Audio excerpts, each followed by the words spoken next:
বরগুনা জেলা বিএনপির কার্যালয় ভাঙচুর ও বিস্ফোরক আইনে দায়ের করা মামলায় আওয়ামী লীগপন্থী ১২ আইনজীবীকে কারাগারে পাঠিয়েছে আদালত।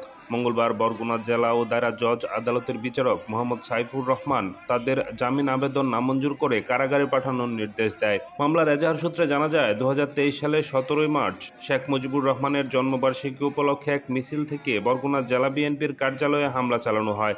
এ সময় আসবাবপত্র, বৈদ্যুতিক সরঞ্জাম ভাঙচুর, কার্যালয়ে অগ্নিসংযোগ এবং একাধিক হাত বোমা বিস্ফোরণের ঘটনা ঘটে।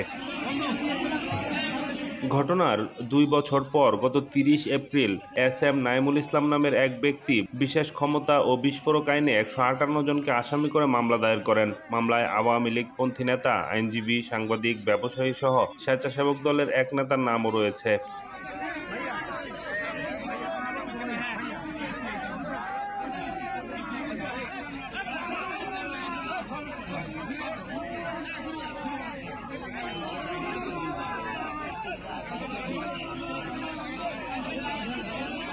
আপনারা দেখছেন বরগুনার আইনজীবীদের